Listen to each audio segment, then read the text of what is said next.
This is day 11 of tasting a different Canadian wine every day till we hit 1,000 subscribers on YouTube. And we've got a great red from BC today to open. Stay till the end because we're also going to do a bonus side-by-side tasting with some Riesling. Pretty cool story there. Hey, Carl Boucher, what do you got there?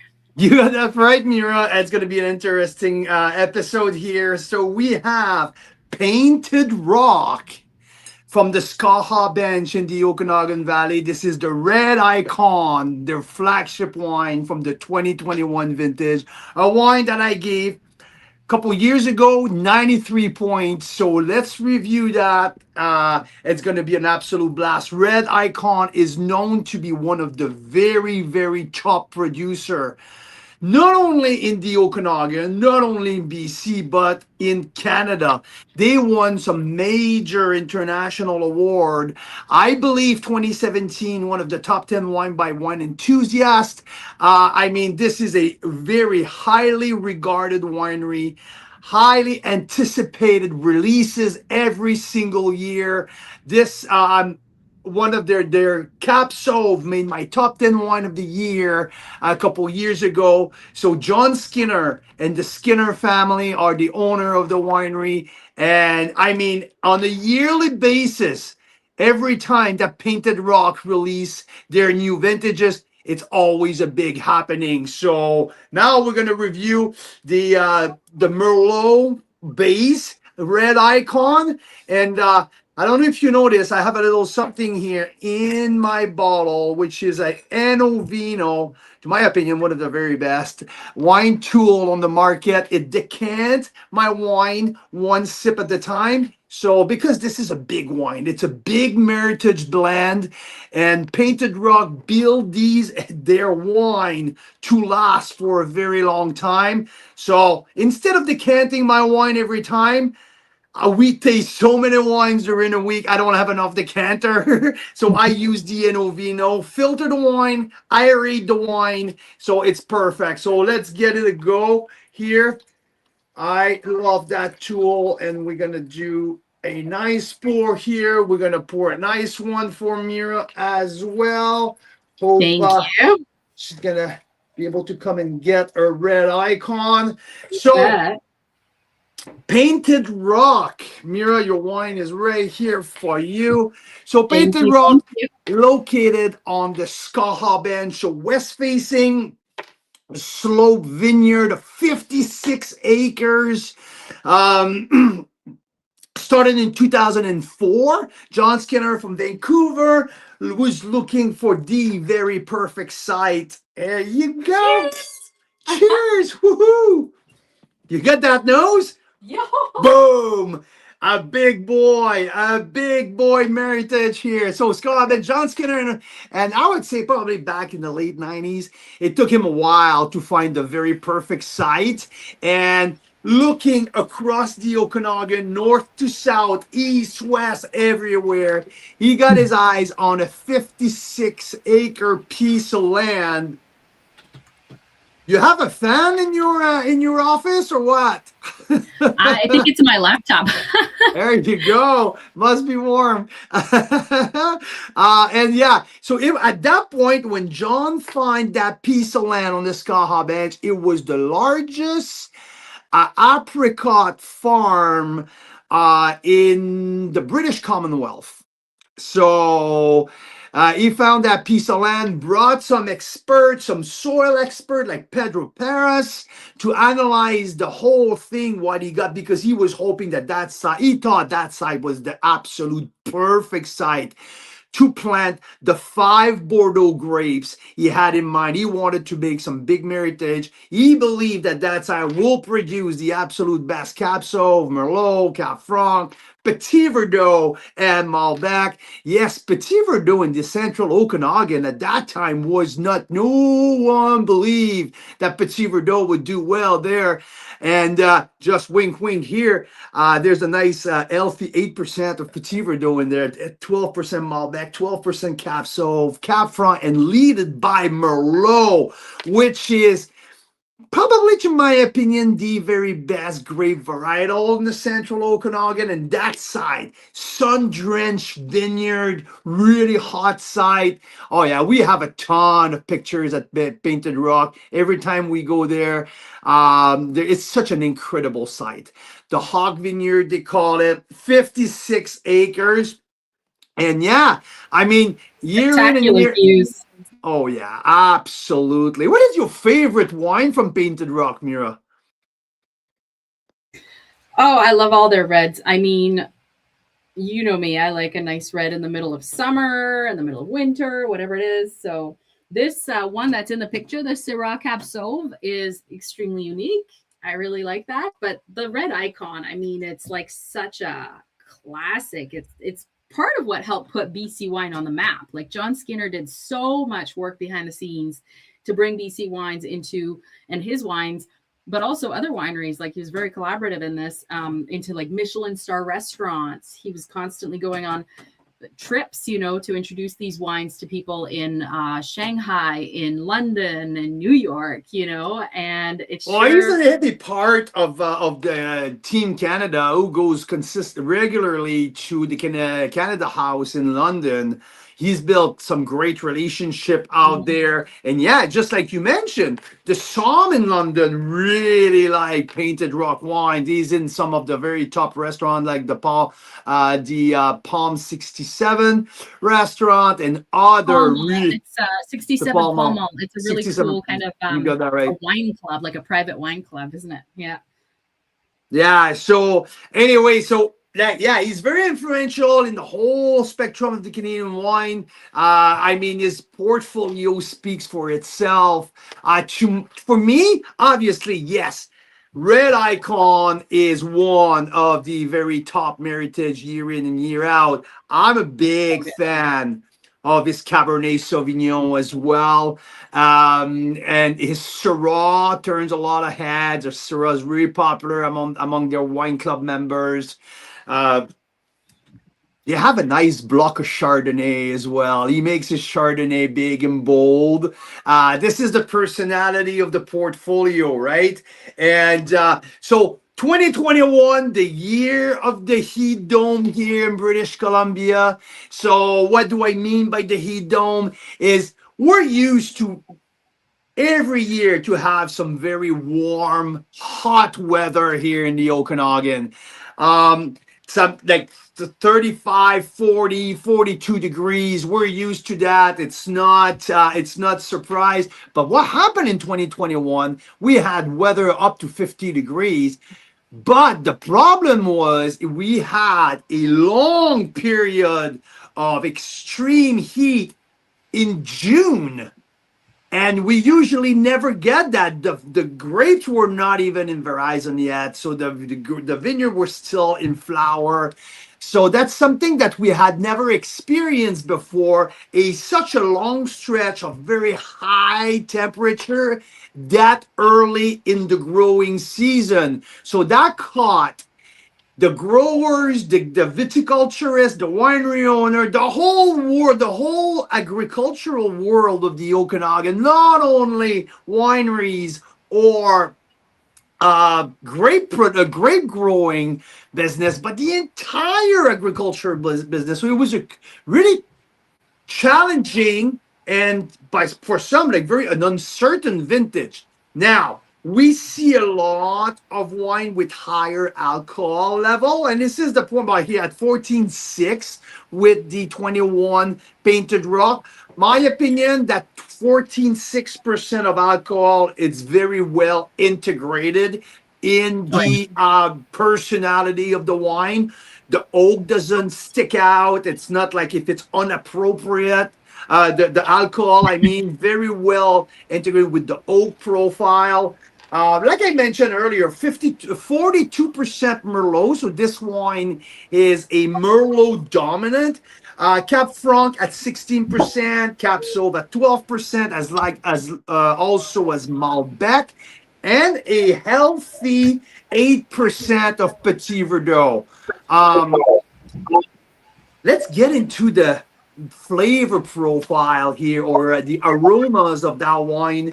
And let's see what my 93 points of my tasting in 2024, if it still stands.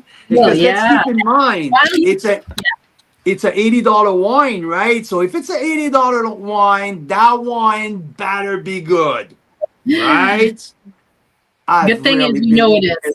It's actually I've amazing value for the price rarely, point. Isn't it? All right. rarely been disappointed with the Painted Rock wine. Let's be honest here. Mira, do we have any comments on the Well, chat box?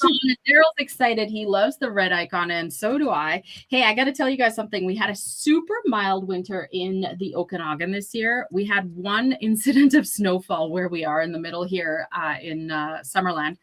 It lasted like a day, and it is snowing at the moment with sunshine. It's bizarre. Check this out. I just came back from outside. It was, what are you talking about?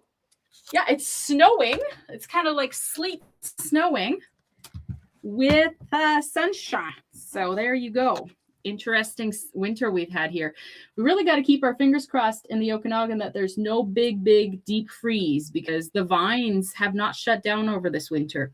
It was so warm, and they're full of water. So no big Let's deep stay freeze. positive. Let's stay positive here. We're just heading into another hopefully amazing years. 2024 was really rough, and 2025. Yeah, Daryl loves his Merlot dominant wines. So do I, Daryl. Merlot is just absolutely so classy. And it's classy, is what it is.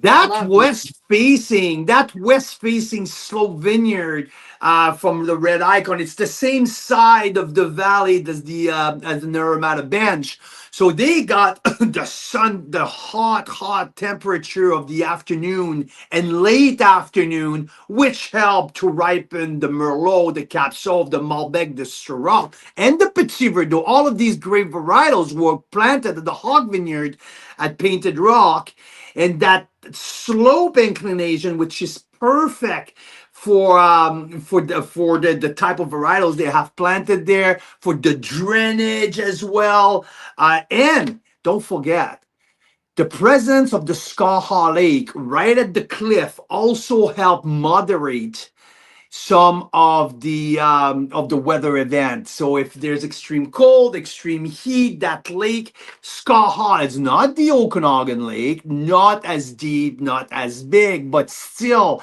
has the moderating effect of a big body of water. So very well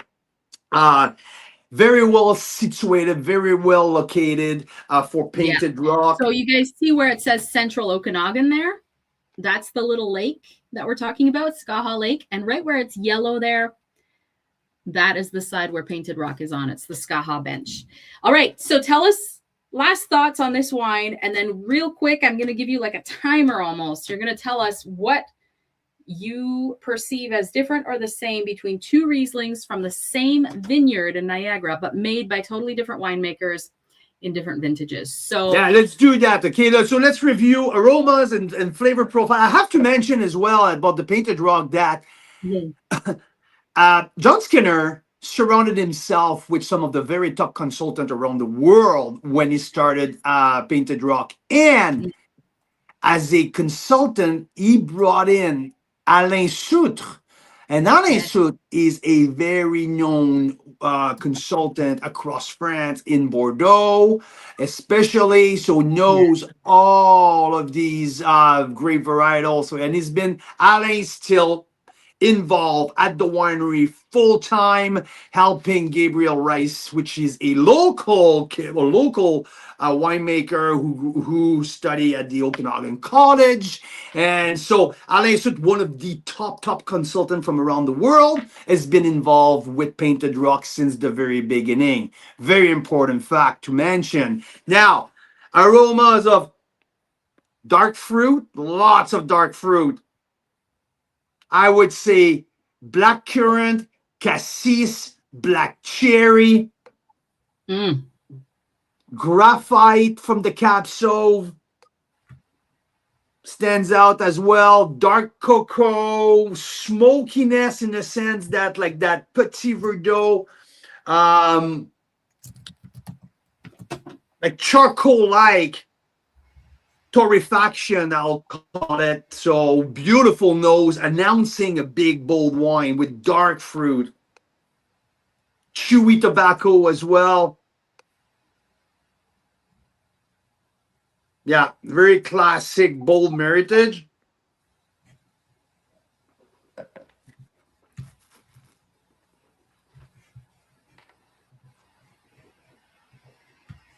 The palate is a full mouthfeel.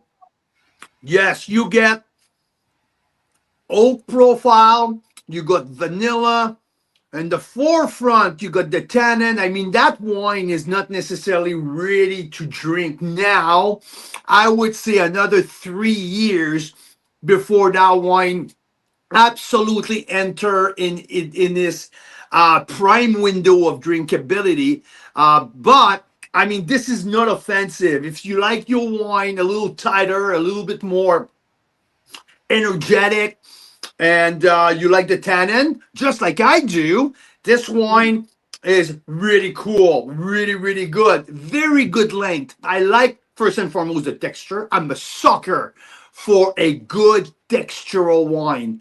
To be in the premium category at that price point, you gotta deliver texture. This wine got it. This wine got it. So, yeah, amazing texture. For 14.6% alcohol, there's a lifted acidity. This wine is not hot and flabby. This wine has structure.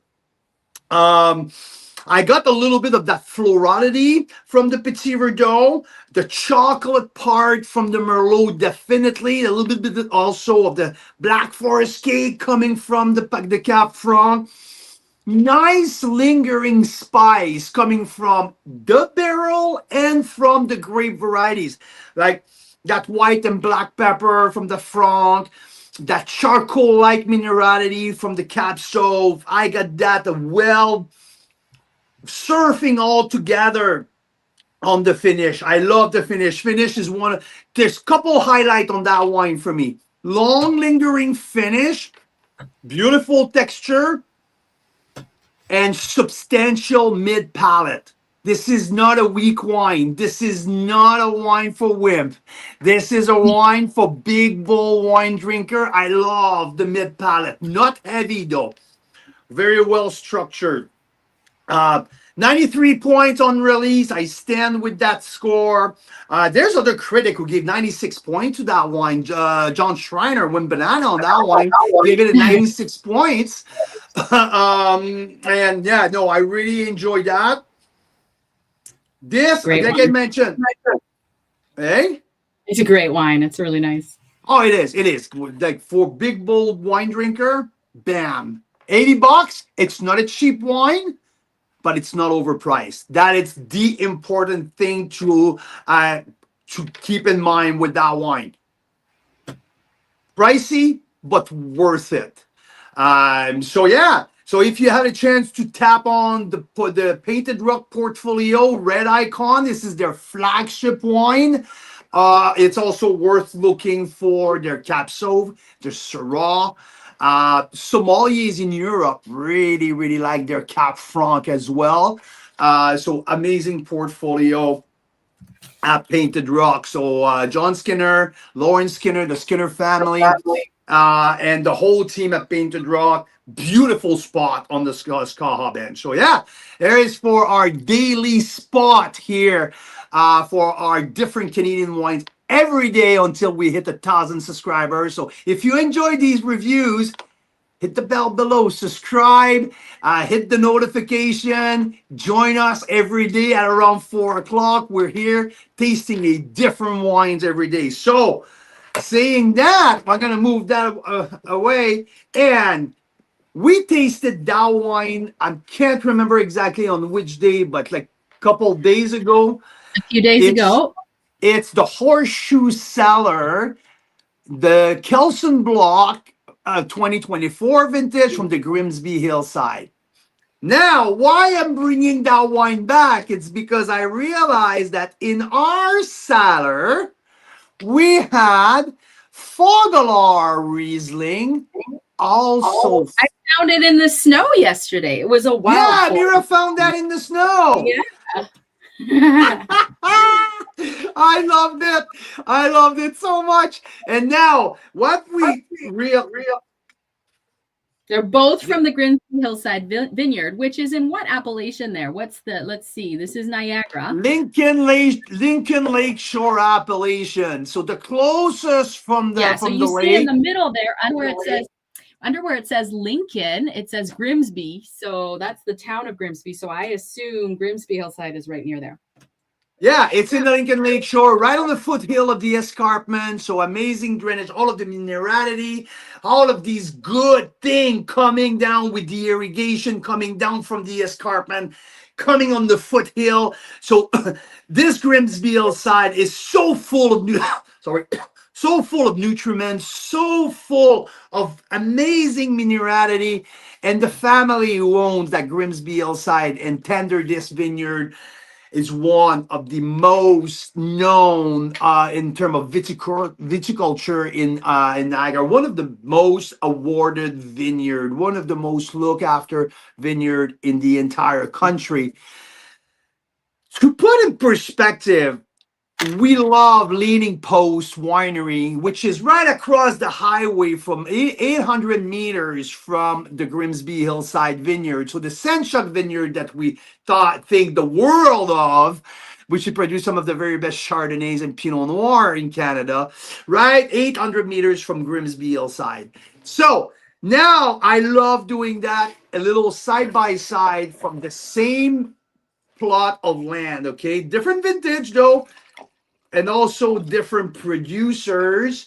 Just let's see the difference in flavor profile, difference in aromas, difference in delivery made by different people. Okay. So on my left here, I have the Fogelar 21. And on my right, I have the Kelson Block from Horseshoe Cellar. Right out of the gate, Fogelar as much as a really, really classic lime, dry, austere, mineral-driven Riesling. Lower alcohol at 8.5. But what I'm expecting here, it's something very zippy, very linear. We already tasted the Kelson Block, and the Kelson Block is more a little bit of the Alsatian style, more textural, a little bit more sweetness, richer on the palate. So that's my expectation here. So let's get to the taste. Yeah, I mean, with the Fogelar, this when we talk about Riesling, we talk about kerosene, right? The petrol, kind of the petrol nose, which is for some Riesling, especially on the German side Riesling, very obvious. Either you love it, either people don't like it. I think to me, it's just scream Riesling to the core, right? So I love that nose personally, and the Fogelar 21 as that to like at a really high level. Both of these ones are very small production, around the 75 cases production. So let's get to the taste and the palate.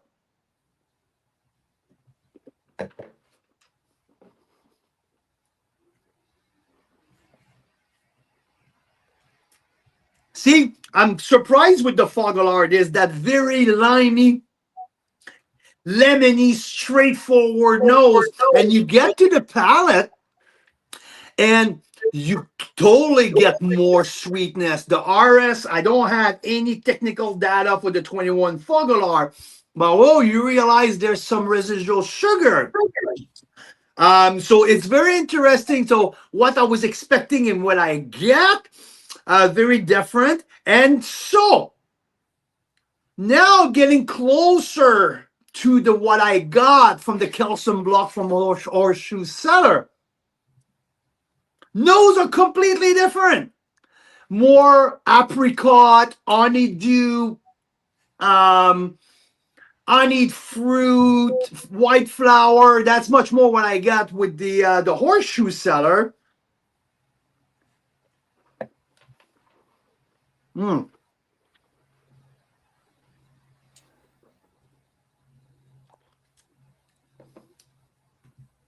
Similar finish, similar chalky finish that I really like from the Riesling. To me, that kind of finish is really Niagara Riesling.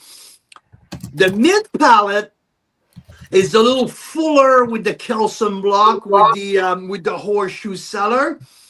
Same similar acidity level.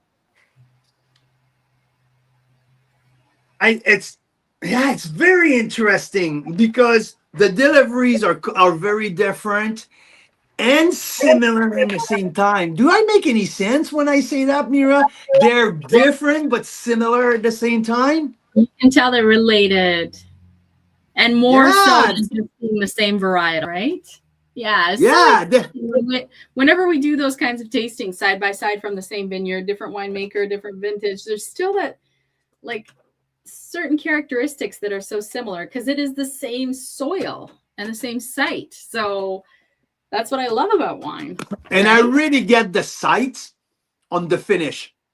Yes. I get the sight on the finish. Both wines has a very similar finish. Interesting, hey?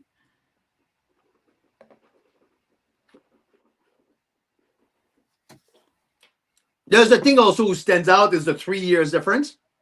Mm-hmm. So I can feel like there's much more. Right? Yeah. 21 versus 24. So that would be interesting to taste side by side. The same vintage, but guess what? Horseshoe Cellar didn't exist in 21. So this is a brand new producer. 24 is their first vintage. But it's people who have been in the industry for quite a while, including John Daniel Steele, who we know from Okanagan Crush Pad, now at Black Swift and the Jason Parks. Yeah, exactly. But this is his brand, and notably Scott Woody, which is the vineyard manager, the viticulturist at Tantalus, one of the great producer, Riesling producer in British Columbia. But these are Niagara guys, and these two produce their wines at the very same place. They are producing their wine at Mary Nissen Winery under the Collab umbrella, which was started by Mark Pister, the producer, the winemaker and owner at Fogalar. So now he's kind of taking Horseshoe Cellar, John Daniel and Scott under his tutelage. And we have these two, and completely, that was not planned at all. We didn't even realize all of these connections. Like when I wild foraged that Riesling yesterday in the snow up at Big White near Kelowna, I didn't even have Carl around. He was away, so I did not pick that Riesling to open because I thought it was so similar to that other one. So not only is it the same vineyard site, but it is the same wine making facilities that were used at Mary Nissen. Is that correct? Is absolutely correct. And they usually make their wines together. So under the tutelage supervision of the same head winemaker as so Mark Fogalar, right? That is so cool. That is so cool that we got to taste. After I've tasted probably 3 or 4 sips of each, it becomes clear that the wines is very similar in a sense. Yeah. More RS on the forefront, on the front end of Fogalar. More minerality on the back end from Fogalar. Yeah. Probably more lee stirring, more richness on the mid palate on the Horseshoe Cellar. Interesting. Yeah, but very similar finish on both hands. So fascinating. I'm glad that we've done that together. I'm glad that we're here on day 11 that our YouTube challenge until we're going to crack open a different Canadian wine every single day. Every day. Until we hit 1,000 subscriber. And guess what? When we hit 1,000, what we're gonna do? I'll probably keep going. We'll open more wines. We'll open more wines because that's what we do. So that's true, but let's start thinking about how we want to celebrate this, because we will get there. It's just a matter of time. And so let us know if you have ideas how we can celebrate 1,000 subscribers on YouTube. We are almost at the halfway mark. We're at 450. So thanks so much, you guys, for helping us spread the Canadian wine goodness. And please hit that subscribe button and share with someone who loves wine if you haven't yet. Carl Boucher, thank you so much. We'll be back. We'll be back tomorrow night. So join us again if you love Canadian wine. And we'll also be on Wednesday for our usual Wine Wednesday.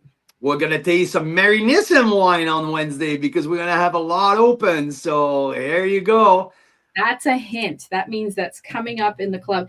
And if the Dobbin wines arrive by then, we might have some Dobbin wine. So if you're a collector member and you join us for the Tasting Thursday events, which is a really awesome, fun Zoom night with a winemaker about once a month.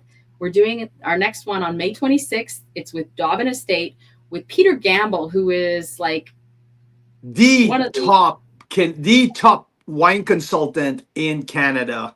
He's the guy, the first executive director of VQA Ontario. So he's a huge reason why we have certain quality standards in wine across Canada, but especially in Ontario. And he has helped start so many wineries that we love, including Dobbin. So he's going to be on Zoom with members, collector members, for Tasting Thursday on the 26th of March. We can't wait. And if you want to get a 3-pack of super rare wines from Dobbin, that link is coming out in the next hour or so. And guess what? We're going to taste an unreleased Riesling explained by the very top Riesling expert in Canada. So I'm so excited for that. It's going to be awesome. So yeah, thank you very much for joining for day 11. If you haven't subscribed, hit the subscribe button. I have to mention one more thing. Our members, you guys went crazy about our Prince Edward County touring dates, May 1st to 3rd. It's more than halfway sold out now. So if you're thinking of coming May 1st to 3rd to Prince Edward County to discover Peck with us, now's a good time to book that in and email us with any questions, because it 5 wineries on the list, 2 barbecues, a bunch of pros, a bunch of winemakers from the region, a bunch of winery staff. We're all gonna gather for 3 days, all about 2.5 days all together, and we're gonna turn Prince Edward County upside down, baby. Carl's Wine Club is coming. We're gonna hit some of the big hitter down there, so really excited about that. Yeah. Cheers, guys. Happy Monday. Thanks for stopping by.